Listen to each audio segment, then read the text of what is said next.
Samir Cherfan, donc vous êtes avec Stellantis acteur auto, mais vous êtes un acteur de cette transition énergétique. Alors vous étiez, je crois que c'était cet après-midi, hein, il y avait une grande conférence Stellantis où il y a des axes prioritaires. Est-ce que vous pouvez nous parler un peu de tout ce qui a été dit autour de cette transition énergétique?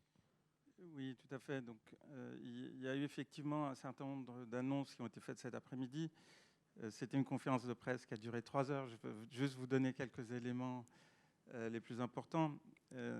Donc, le groupe s'inscrit comme pionnier dans la transition énergétique. Nous ne sommes pas là pour appliquer des réglementations. Nous voulons pousser la transition énergétique en tant que pionnier. Et pour nous, c'est une question éthique.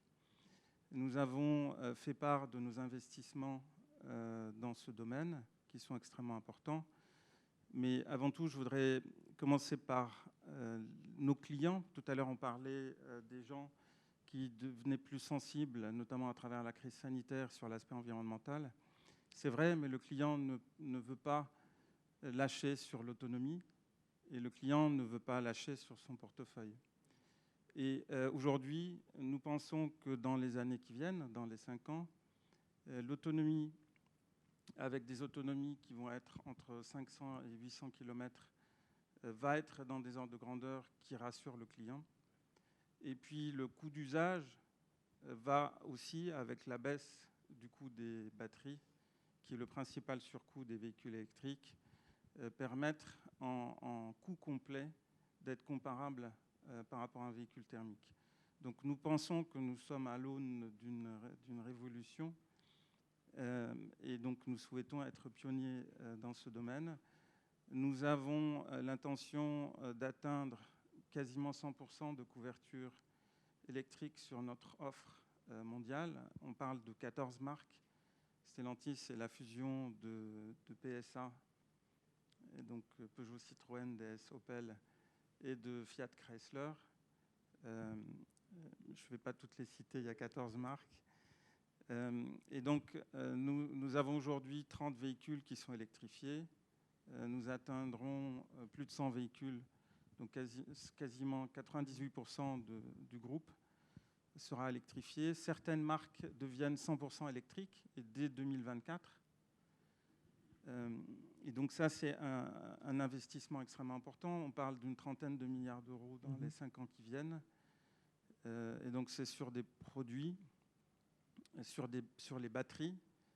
Nous allons assurer notre autonomie sur les batteries dans le monde. On parle de 5 usines pour fabriquer des batteries. On parle d'accords sur le sourcing des matières premières. Alors justement, vous parlez des usines, on parle des voitures, des usines, mais derrière, il y a aussi, en tant qu'industriel, vous avez ces usines, vous devez aussi baisser votre empreinte carbone dans vos achats, dans votre logistique. C'est pour ça que je dis que ça va plus loin du simple constructeur auto, de la simple construction, enfin de la construction d'auto électriques. Il y a vraiment tout votre écosystème qui est en train de se transformer. C'est la décarbonation de l'ensemble de l'écosystème. Oui.